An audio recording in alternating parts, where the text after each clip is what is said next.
Ay, grabe. Ito. Meron akong ano ha. Meron akong ito.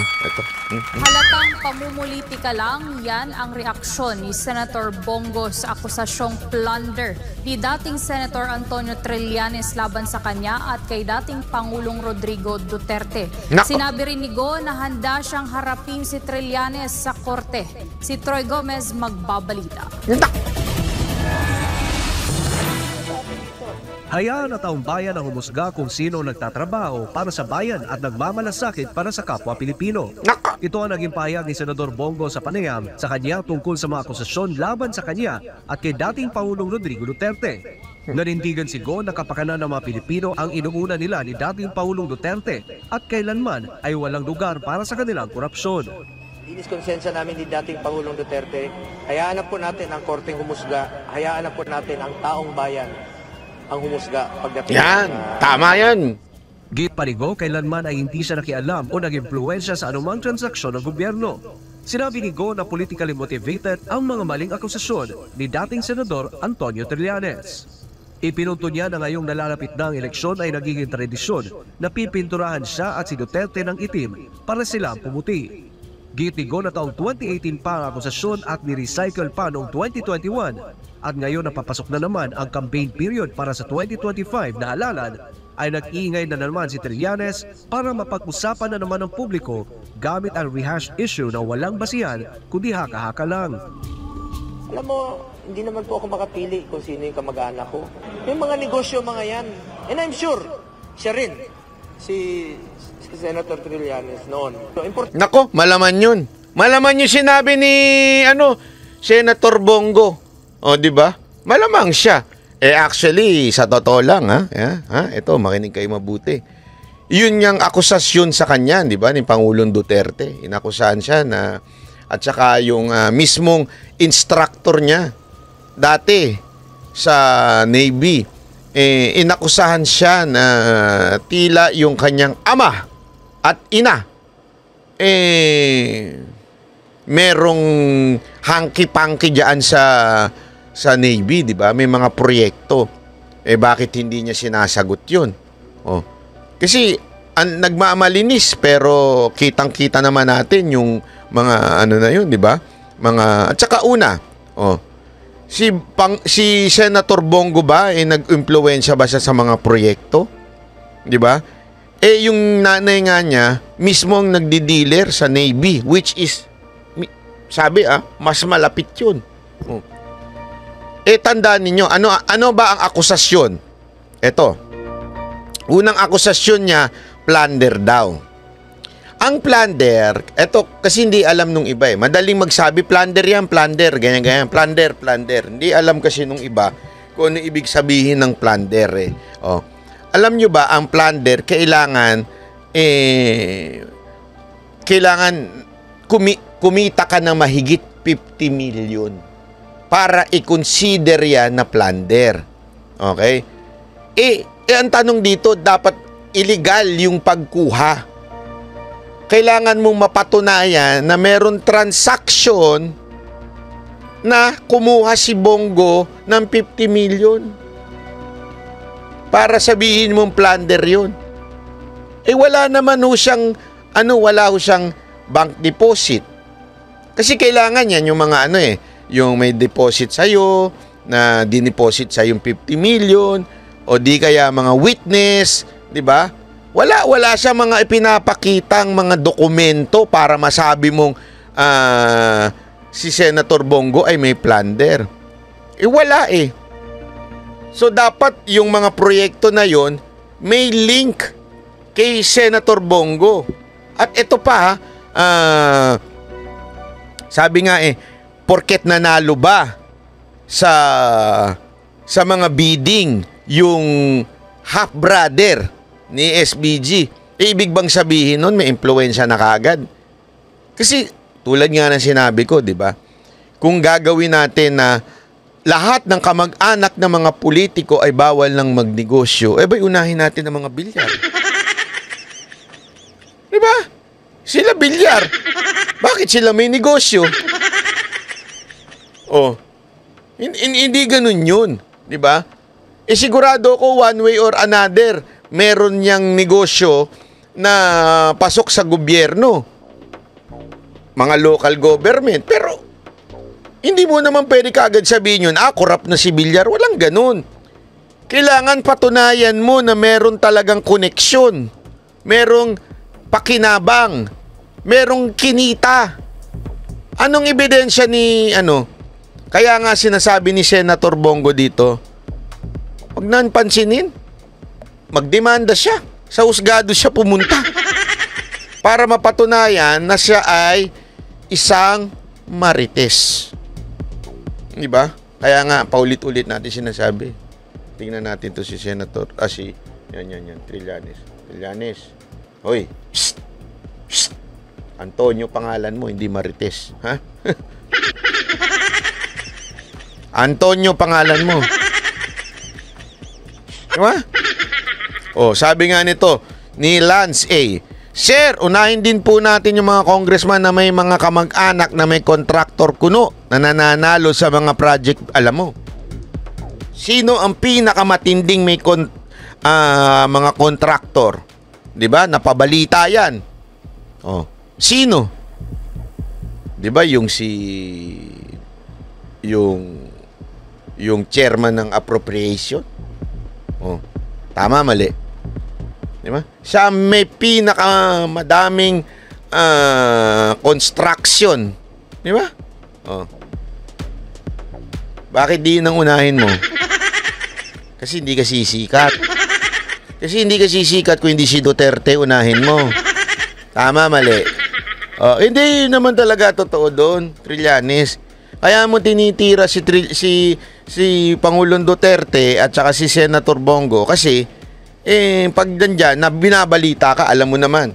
Anything that is against Senator Bongo and PRRD, pipick upin ng media yan. Dahil ang media, ito ang dynamics dyan eh. Ang media ayaw talaga kay PRRD. Ayaw sa mga Duterte ng media. Kasi talagang nasaktan sila nung panahon ni Pangulong Duterte. At yung mga amo ng media, oligarke, ayaw na ayaw ni Pangulong Duterte. Tandaan ninyo, ang nagpapatakbo ng bayan natin ay ang mga oligark. Ngayon, kitang-kita natin yan. Mga oligarkiya ang nagpapatakbo sa bayan natin. And because of that, ayaw nilang maibalik ang mga Duterte na against sa mga oligark. Kaya nga po, anything na marinig nilang ikasisira ng mga Duterte, pipick upin na media yan. Because of that, etong si Trillanes, bira ng bira kay Pangulong Duterte at kay Senator Bongo. Di ba? Yan ang katotohanan dyan. Kaya niya binibira yun para siya sumikat. Ang anong pangalang dyan mali-mali nga sa computation Kasi sinasabi niya yung kumpanya na CLTG between year 2007 hanggang 2018, inad-ad ni Trillanes, sabi ni Trillanes, 6.6 billion daw ang kinita nung CLTG o na isara na proyekto. 2007, hindi pa naman presidente si Pangulong Duterte. Si Senator Bongo, assistant lang ng isang mayor. Anong kinalaman nila sa national bidding? Wala naman silang kapangyarihan noong 2007. Kung sinabi niya kasi 2007 to 2018, out of 6.6 billion, 1.1 billion lang yung sa 2016 to 18. Ibig sabihin, before maging presidente si Pangulong Duterte, yung kanyilang pamilya na may pagmamay-ari ng kumpanya, pumapasok na sa bidding sa gobyerno ng nasyonal. Again, hindi pa presidente si Duterte noon. Pumapasok na yung kamag-anak ni Senator Bongo sa negosyo sa national level. So doon pa lang makikita mo na hindi nagbago yun. Tuloy-tuloy yun. Sana, Sana ko ang nangyari nung naging presidente si Pangulong Duterte at naging SAP si Senator Bongo, doon lang pumasok yung kanyang pamilya sa negosyo. Doon lang nag-create ng negosyo. Hindi ho eh. Since 2007, ang galing na nga sa bibig mismo ni Trillanes. Kaya sunog na naman siya dito. Di ba?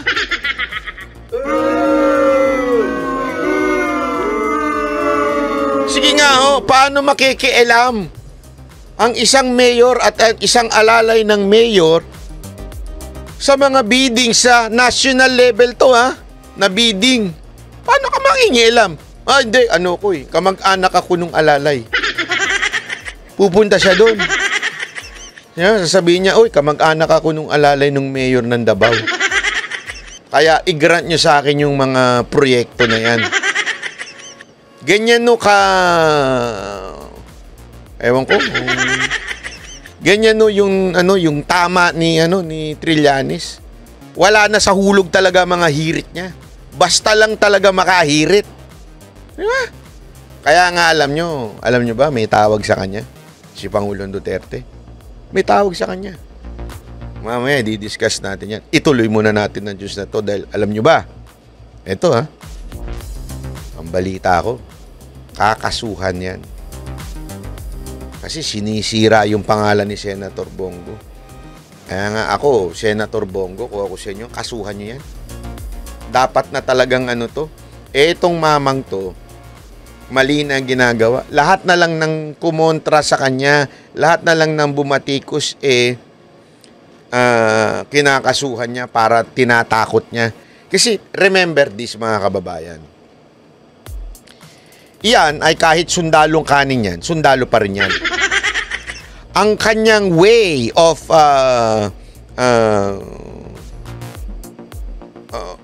paglalaban o panlaban sa kalaban ay through intimidation, to threaten.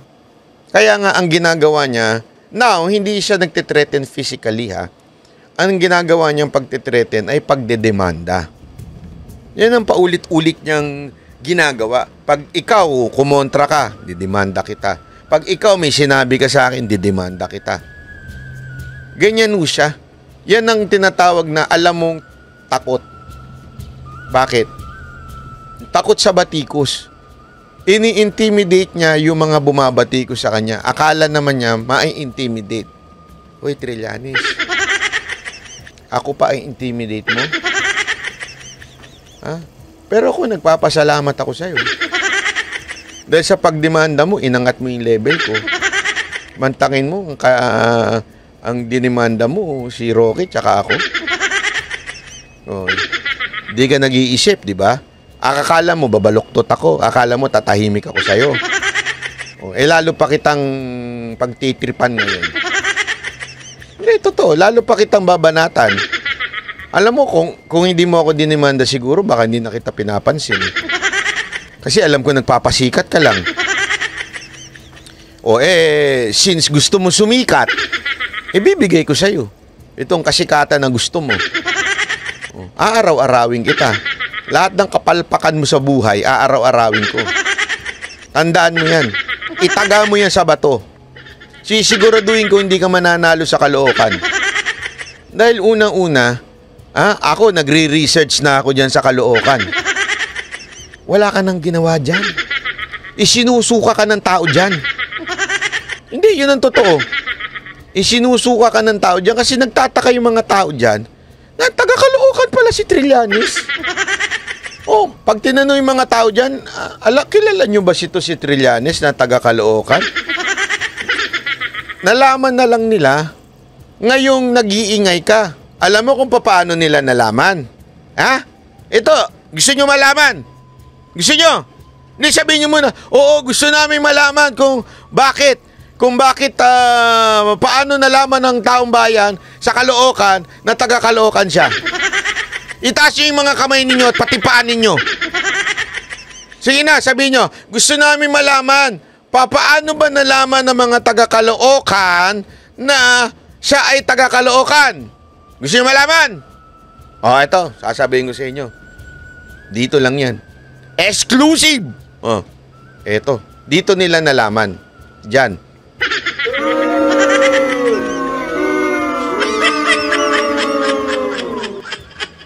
Diyan nila nalaman. Sa kakapala ng mukha. Mantakin mo tawagin niya yung sarili niyang mayor. Ang lupit mo, Trillanes. Talagang bigas pa ang pinamahagi mo. Naku po. Eto, tanong lang ha. Hindi mo ba alam na ang tawag sa'yo ni... Sino ba nagtawag nito? I think si Enrile o si Duterte. Tinawag ka na ngang sundalong kanin. Bigas pa talaga ang pinamigay mo.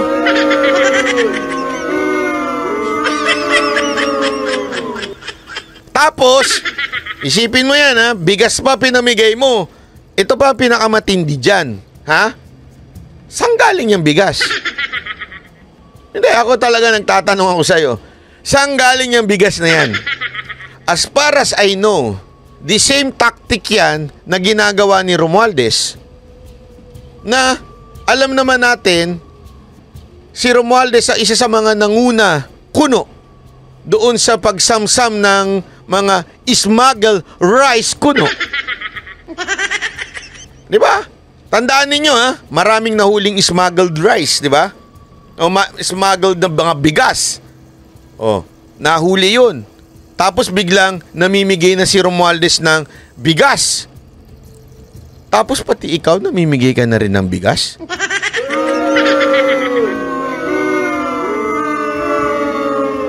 Don't tell me, Mayor, kaya. Pweh! Pweh! Pweh! Mayor, kaya ka naman. Barangay captain niya, baka hindi ka pa manalo dyan, Mayor pa kaya. Pweh! Sino ba mga taga-Caloocan dito? Sige nga, sino yung mga taga-Caloocan dito? Iboboto nyo ba ito? Pwede pa siguro PTA, PTA president, pwede pa siguro.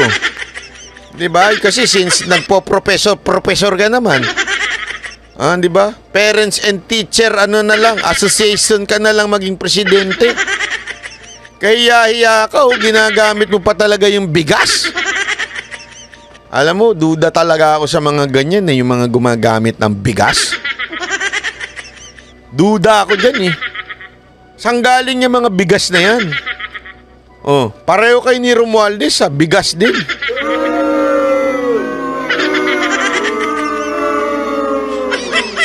Grabe. Parang gusto ko na rin mamigay ng bigas Hingi kaya ako kay Romualdez ng mga smuggled rice na nahuli nila. Tapos mamigay ako ng bigas. Tapos pagmumukha ko rin yung ilagay ko dyan. Tapos ilagay ko President Banat Bay. Kasi pakapala na lang ng mukha kapalan ko na rin yung mukha ko. Presidente na itawag ko sa sarili ko. Mantakin mo, itawagin mo yung sarili mong mayor hindi ka nga nakikita dyan sa Caloocan. Di ba? Mantakin mo hindi ka nakikita sa Caloocan. Minsan ka lang nagpupunta dyan. Tapos gusto mo gawing mayor ka ng mga taga-Caloocan?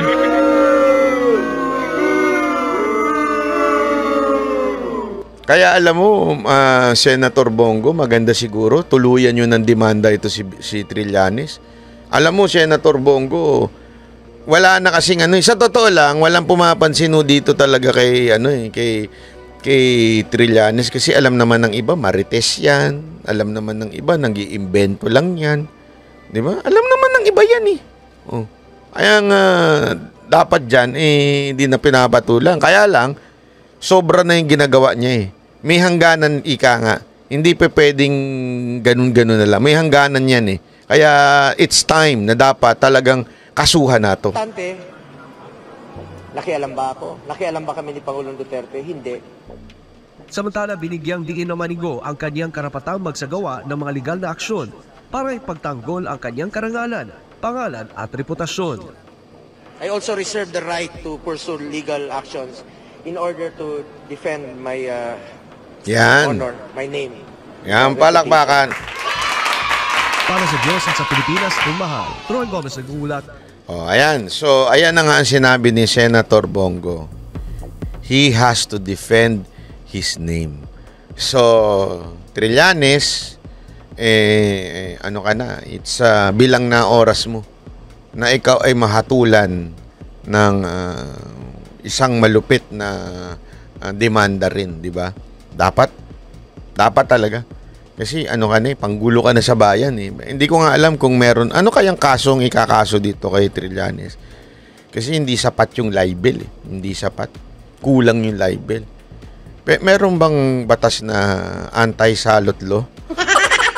Kasi salot talaga siya sa lipunan Ano kaya magandang ikaso kay Trillanes? Anti-epal law? Illegal marites law. Oh. Meron ako nagtatanong lang. Ito tanong lang ba ito Dapat magkaroon tayo ng batas anti-marites law, no? 'Di ba? Siguro kalahati ng mga Pilipino kulong. Diba?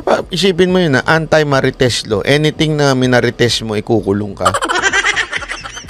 Ha? Pag hindi mo kayang patunayan yung iminarites mo, ikulong ka. O, di ba? Anti-bobolo. O yun, pwede rin. Sana, hindi. Alam mo, anti-pabidalo. Oo. Kailan kaya magkakaroon ng ganyan? Ano? Sana naman magkaroon ng mga senador natin, 'di ba? Trillanes, Senator Bongo, baka naman pwede magpasakay ng batas anti-marites law. 'Di ba? Anti-epal law. Ang daming pwedeng diyan gawa ng batas tas natin 'di ba? I-demanda 'yan. Nako, grabe talaga. Ito, puno ang kulungan, boss. Okay lang siya dun. Mahilig naman siya sa backdoor negotiation, di ba? Hindi. Yun naman ang nangyari, di ba? Sinabi ni Enrile. According to Enrile, Senator Enrile, nasa transcript yan. Yung backdoor na negotiation na ginawa niya. Di ba? Hindi nga inalaw Hindi inalaw yan ng Senate. Kasi, tandaan nyo, senator siya nun. Diba? Senator siya nun, dapat, kung ikaw man ay aalis, magpapaalam ka sa Senate President, bibigyan ka ng travel authority, ganyan yan matik yan At saka, you represent the Senate. Wala anong ginawa mo? Bakit ka lumabas nang wala man lang kaano-ano sa inyong Senate President? Kaya nga niya tinawag na nag-backdoor negotiation. Tama, mali. Kakampi ni Trillanes ang mga tanso vlogger. Ay, nako. Ay, maniwala kayo sa akin. Yung mga tanso vlogger naman kasi. Hindi, ito yung mga tanso vlogger, lahat sila, mga mukhang pera yan Sa totoo lang, mga wala naman kasing yan Yung mga tanso vlogger na yan, walang say-say yan sa lipunan, walang silbi yan, mga palamunin yan. Hindi, kayo mga tanso na vlogger, mga palamunin kayo sa bayan Palamunin kayo ng mga magulang nyo. Mga wala naman kayo talagang silbi. Tapos, bigla kayo nakahawak ng cellphone, uy, na-monetize na yung YouTube ko. So, yan, nag-vlogging na kayo. Tapos, nagpapahire na kayo ngayon doon sa mga politiko na kailangan ng promotion. Hindi ko naman pero mamili naman kayo. Diba? Kasi yan yung i-promote mo si Trillanes, sign of desperation yan. Sign of katangahan yan. Hindi, kasi alam mo, lagi ko naman sinasabi ito di ba? Naalala ko yung meron kwento na nakalimutan ko na ito. Yung isang vlogger na napanood ko to sa YouTube. Parang inalok siya ng isang, basta may binlog siya, inalok siya ng pera para bayaran siya at dahil sa may ginawa siyang hindi maganda. Tapos parang pinadidelete sa kanya yung kanyang video. Tapos sabi niya, hindi niya i-delete. Mas mabuti pang wag na lang siya bayaran. Anyway, ipagpapatuloy na lang niya. Ipinagpatuloy lang niya. Yung binabayad sa kanya, nalagpasan niya. Higit pa nalalagpasan niya. Tapos, alam mo, ganyan din ang prinsipyo na paulit-ulit ko rin sinasabi sa mga banateros Yung prinsipyo, wag nyo yung bibitawan yan. Kasi, kaya nga ako natatawa dun sa 5 million, 10 million. Bakit ko kakanain yun? Kaya kong kitain lang ng ilang taon yun. Nang hindi bumabaluktot sa prinsipyo. Gets nyo? Ayoko na lang magsalita, Pero kayang-kaya kong kitain yung 5 million na sinasabi nila nang hindi bumabaluktot sa prinsipyo. Di ba ho? Bakit mo kakanain yun?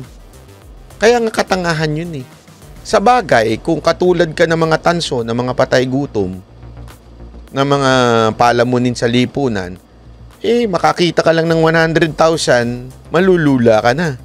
Di ba? Maano ka na kaagad, maaakit ka na. 5 million pa kaya. Kaya nga sila nambibintang kasi kaya nga hindi sila marunong mag-research Ang tanga-tanga nyo. Gusto nyo malaman? Huwag na, malalaman nyo pa. Mag-download kayo ng ganito. Malalaman ninyo yung mga analytics na mga vlogger. Makikita ninyo, ang layo ninyo sa mga banateros. Ito, walang biro ito Kaya nga sinasabi ko kila Jay, binibiro ko nga sila. Sabi ko sa kanya, manindigan lang kayo. Stay to the truth. YouTube is a marathon. Hindi yan yung one time, big time. Kasi yung mga, pasensya na, wag ko kayong hindi ko to inaape, pero gano'n na nga. Yung mga patay gutom na mga vlogger dyan, na mga tanso, gusto kasi nila one time, big time nakita. Ganyan ang mga ugali ng mga scammer Yung one time, big time nakita, ganun sila. Hindi. Dahil kung sinasabi sa banateros, pangalagaan ninyo yung inyong credibility. Huwag na huwag kayong papasok sa fake news. Siguraduhin ninyo may ebidensya. Whenever you presented an opinion, make sure na meron kayong ebidensya. Kung wala kayong ebidensya, huwag nyo nang kanain. Kahit pa, quote-unquote, sikat yung issue na yan. Kasi pag nasunog na kayo, sunog na kayo. May nakita kang nasunog tapos pinunasan, after nun bumalik sa dati niyang kaanyuan. Wala. 'Di ba? Pag sunog ka na, sunog ka na. Kaya dapat siguraduhin mong hindi ka masusunog sa mga sasabihin mo or else mayayari ka. Okay? Hindi ko sinasabing huwag magkamali. Maari ka magkamali na hindi ka nasunog. Ano yung sinasabi kong nasunog? Yung alam mo nang wala kang ipakitang ebidensya, wala naman sa iyo yun. Push ka pa rin ng push. Yung blue envelope, yung video. I mean, hindi ko sinasabing wala yun, ha? Pero hindi ko naman nakita bakit ko ipipakita sa inyo? Bakit ko ipagpipilitang may video? Tama, mali? Kung masunog ako. Unless nakita ko ng mata ko, uy, may video nga. O yan, talagang isasabihin ko sa inyo, may video. Pero kung wala ka naman nakikita, sinasalsal mo lang para ka magkaroon ng viewers dahil sikat yung video na yan. Sikat si Lisa Tanas. Ba't mo kayong kakargahin yan? Tama, mali? Di ba? Yun yung punto ko dito. Dapat hindi tayo ganun. Kayong mga vlogger na tanso, ha? Kayong mga vlogger na tanso, maniwala kayo, one day, pupulutin kayo sa kangkungan. Kumita nga kayo dahil sa pinopromote nyo yung walang kakwenta-kwentang si Trillanes. Pero, one day, pupulutin kayo sa kangkungan. Maniwala kayo. Once you started na maging Marites vlogger, one day, pupulutin kayo sa kangkungan. Katulad ng mga nagko-comment dito ng mga MDS. Di ba? Sinasabi nila, move on. Ano yan? Inggit. Alam mo kung bakit nila sinasabi yan? Kasi nasunog sila dun sa video. Kaya ayaw na nilang balikan yun. Kasi hindi nila matanggap sa kanilang puso ay na naging tanga sila uli. Yun ang totoo. Di ba? Yun ang katotohanan dun. Yung nasunog ka na, naniwala ka sa tanga. O hindi pare-pareho kayong tanga. Tapos, pipigilan mo yung ibang tao na magsalita na para mamulat ang mata ng ibang tao. Di ba? Tapos, alam mo yun? Galit na galit ka kay Banat Bay, pero nood ka pa rin na nood. Pero basta ang topic na ay yung pagiging tanga nila, umiinit ulo nila. Kasi imantakin mo. Ito sa totoo to eh. Sa totoo lang to Real talk tayo, totoo. Nasunog na nga kayo noong 2022. Nabudol na kayo noon eh. 'Di ba? Nabudol na kayo, nabumoto ko kayo kay Marcos. Bakit? Naniwala kayo dun sa vlogger ninyong iniidolo. Tapos, nasunog na naman kayo ngayon. 'Di ba? Nasunog na naman kayo na wala palang video. Ang bihirang buhay, ere. Di ba? Na-double whammy kayo. Oh. Kawawa naman kayo. Pero okay lang yan. Okay lang yan. Pero wag yun naman, baka naman may pangatlong beses pa ng pagiging tanga ninyo. Tama na yung 2 beses. Pag ginawa mo pang 3, inaraw-araw mo na. Ang bihira ka naman. Hindi ko kayo kinukundena ha. Sa totoo lang, I'm giving you a chance. Malay nyo na talagang minsan gullible lang kayo. Kasi marami talaga dyan na medyo gullible lang talaga eh. Yung nagpapaniwala ng... Kaya nga meron ako sa inyo suggestion ha. Kayong mga gullible na mga MDS ha. May suggestion ako sa inyo. Pag merong vlogger na nagsalita na may pinresinta siya, hanapan nyo kagad ng ebidensya. Kung wala siya may presenta, kayo mismo maghanap ng ebidensya. Pag wala kayong mahanap ng ebidensya, huwag na kayong maniwala. Kung puro lang, ito, may blue folder, may ganitong folder, may video, may picture. Ito, tanungin ko kayo. Di ba? Mga bataan ng mga MDS. Sino yung MDS? Sino ba yung MDS, Banat Bay? Maharlika diehard supporter at saka Morales diehard supporter. Na pare-parehong gullible. Di ba? Bakit? Asan na yung mga sinasabi nila? Wala. Nga. Tama, mali. Di ba? Sinabi na nga ni Tatay D na walang video, naniwala pa rin. Kasi nga, gullible eh. Ate magagawa. Ganun talaga eh. Di ba? 2 na definition na MDS. Oo, 2. Ngayon nyo lang ba nalaman? 2 na yan. Asa na yung blue book? Oo nga eh. Sinabi ko naman sa inyo eh. Sabi ko na sa inyo, noon pa lang amoy na amoy ko na yung Caracas na Morales na yan. Totoo lang. Mantakay mo, sabihin mo na ikaw, nagpakasakripisyo ka para sa bayan. Di na sinasabi yan. Ako na ang bayani. Actually, sa totoo lang nung nandun nga kami sa Hong Kong, nagtatawanan na lang kami nila Jojo eh. Kasi sabi ko, Jojo naman kasi ikaw nagpasimuno niyang bayani si Morales eh. Ayan tuloy, yung iba utu-utu din. Tawa na lang siya ng tawa eh. Jojo naman kasi! Gusto mo, bookingin kita dito? Hindi, joke lang. Hindi, love natin yan si Jojo at saka si Spencer kahit nasa Hong Kong yan. Nakakatuwa, nakasama natin ng isang gabi yan. Alam mo na yung ginawa namin sa isang gabi. Gusto niyo kwento ko? Wag na. Sabi nga, what you did in Hong Kong, doon na lang yun. Nakalimutan ko na yun eh. Pero tuwan-tuwa ako kay Jojo. Nauto ko sila eh. Nalamangan ko si Jojo, hindi niya alam eh. Pag yun ay kikwento sa kanya yun nalamangan ko siya, tagay siya ng tagay. Tawa ko ng tawa, sabi ko, Wala bata. Ano ka pa? Mahina kang nilalang. Kasi nakipagsabayan siya kay Boss Dada ng inuman. Oo, Hindi niya alam si Boss Dada, kahit uminom ng 3 bote ng tequila yun, gutom lang yun. Mamaya kakain lang yun, okay na yun. Ganun yun si Boss Dada. Hindi nalalasing niya kahit anong gawin ko. Sa Hong Kong, sa Japan, hindi ko malasing-lasing si Boss Dada, hindi ko maintindihan. Siguro nilalagay niya sa muscle niya sa paa, muscle niya dito. Sa dami ng pwedeng paglagyan. Inilalagay niyan. Oo. Inubos.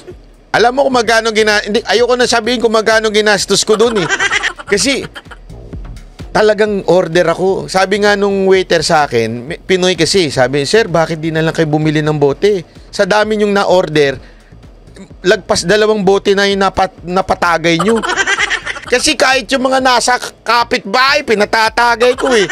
Sabi ko, tumagay lang kayo para may kasabay si Jojo. Nung tagay ng tagay si Jojo, hanggang nung naglalakad na, gumigewang na. Aantayin ko talagang bumagsak to. Mantay, kaya nga kita nyo, ako, nakapag-drums pa ako, si Jojo, bangenge na yan eh. Si Jojo, ako, drums pa ako eh. Si Boss Dada, kumakanta pa, hindi niya alam, lasing na si Jojo. Yeah? Utak-utak lang yan. Kaya sinabi ko, hindi ako pwedeng uminom ng ganyan. Sa inyo na yung shot. Sa akin mojitos lang. O, di lasing siya. O, tama? Yun ang sikreto natin. Ha? Kinuwento lang natin. Ha? So, si Trillanes, abang ka na lang sa kaso mo. Abang-abang ka na lang, ha?